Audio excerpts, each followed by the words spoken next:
Mbote Nabino de partout, en tout cas, merci beaucoup et bienvenue dans Coloris Club 84. Alors, Lelo, nae na obetali solo kaka, il y a lotion Oyo. Voilà, bon voilà. À tout à l'heure, on se croise pour en parler en long et en large. Ok, juste après ça.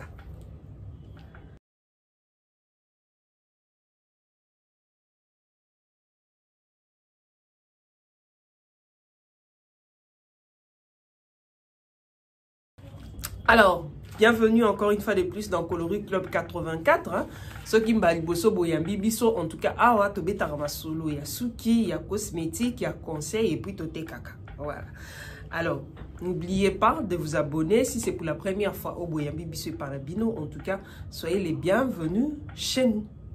Biso petoza, bienvenue Panabino, j'espère. Ne zappez pas, restez avec nous parce que ma solo de ligne band. Ok? Voilà. Alors, oui, et ça bateau balingaka batela, c'est normal, c'est un choix. Et ça bateau pe batela, mais et ça ba parti mususu et tela ma bien té. Et tela ma différemment quoi. Côté aux ana couleur musu, je dirais un temps qui n'est pas uniforme. Hein. Alors côté musu et ça noir, côté musu et tela, côté musu et tela, surtout bateau bazalara mwindu makasi alors abandi côté là. Au ko remarquer on a coude hein. Na coude na ye awa ezalaka mwindu makasi etelaka te na kingo na bakuda makolo tina makolo mususu kutu y arrivaka et puis ça ba kinto.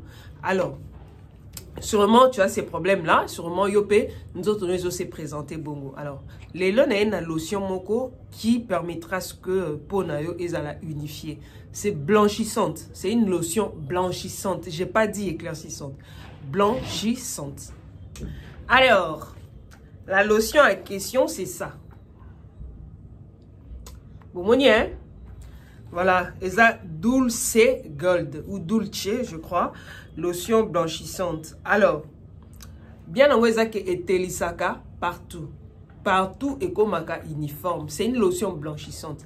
Bon, et bien, une lotion blanchissante, toujours, c'est à utiliser que le soir, que la nuit. Alors, avec cette lotion, comme c'est blanchissant, tu ne peux pas utiliser ça chaque jour. Ata soko tela nderindata olingyo tela.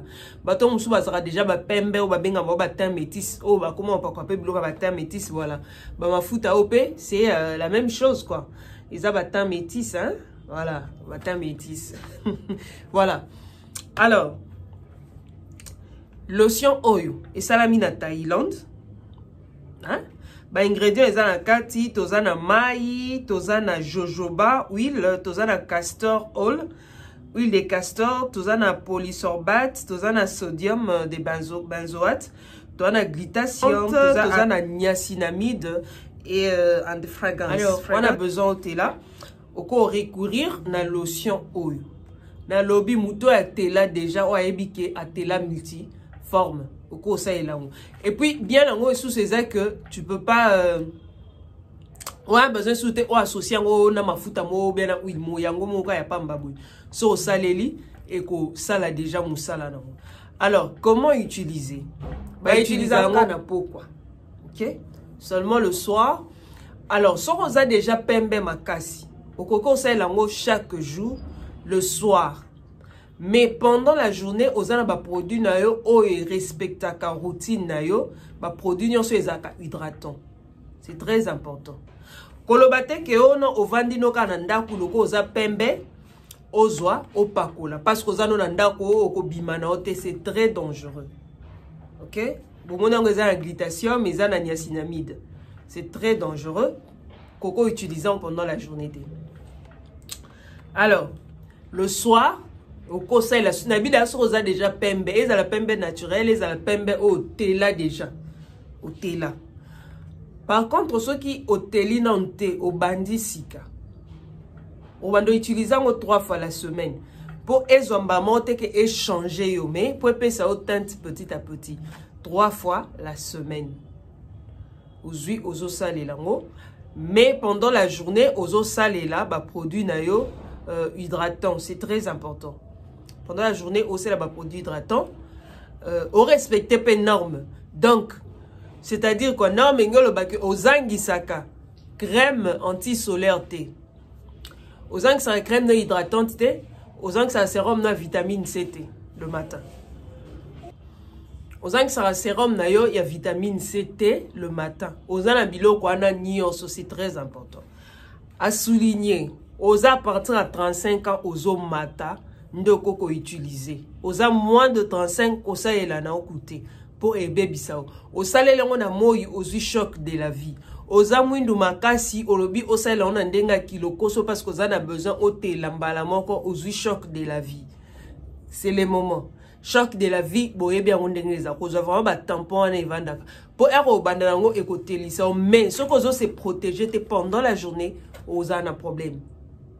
Quel que soit na ici que les a période à malili période ya moi. Ce que se protéger tous a ba produit non anti-solaire donc au salanao et l'autre côté et ko baby sayo. Alors, nabi ke batunsu bazaka tembe muta tampon bato ba tampon de ba lela côté là. Oyoka boye tampon c'est ça là yo comme mami mais olingi o sazarde ya koya na dulce wana etalio. Le bien bien et ça juste pour les gens au ya telina nous te au ya baby na nous poté pour esa réparatrice. Esa lotion réparatrice, esa lotion blanchissante. Donc, on a besoin au thé là. Le matin, au soleil, bah, produit non hydratant. C'est très important. C'est très important. Ça coûte cher. Si on a besoin d'un thé crapé, mais ça coûte cher. C'est blanchissante. Accompagne ça la journée avec les produits hydratants. Na bandel ou a thé là déjà ma cassi. Alors, comme esa blanchissante, na bandel, je ne veux pas utiliser ça pendant la journée. Komiko sati po yomo da selo na poko oko ndenge ko chauffer yo bato pe na lobinet na nzoto azaka na ba couleur à 1000 couleurs na nzoto donc so salelango ko uniformiser et ko unifier tan na yo oko manatan moko alors bato baza déjà na tipo baby ou bien olingio bando salila banda na nous ko appliquer ngo plus na ba isika o etela kana pasi pour faciliter aux tâches. Donc, ozana kingo, ozana bakoud awa, hein, bakoud na biso oyo, ozana bakoud makolo, ozana makolo, wana mipende. Ok? Au bandi na nous bakote wana petit à petit, une semaine, 2 semaines, 3e semaine, oyo kozwa ikomi uniforme, au monake, tant na erobanda, komata facilement, surtout so ozana noir makasi. Par contre, so ozana pembe de jote là, non bon. Et comme il y a encore routine normale, hein, aux Zuka Kopakoli, et puis il n'y a pas d'inconvénient, quoi. Donc c'est facile à utiliser. Dans la lobby, oui, la jojoba est dans la carte. Vous êtes obligé de faire aucun bal qui c'est sous huile. Au coco, Lucas savon éclaircissant mot au coco sokola ranango, hein, net, savon œuf, cause savon éclaircissant est belé. Au coco qui accompagner nango pour au salilak. Mais pas chaque jour. Pas chaque jour. Pour ozala na facilité à gagner tant. Mais so pour le boss salon chaque jour yo moko ogomona ndenge ekosala. Okotela nao, ça c'est normal. OK? Voilà. En tout cas Dulce ou Dulce God hein. Et on est au lelo pour aujourd'hui te soutien. Bobo salate ko s'abonner, ko partager, na ko liker. À bientôt.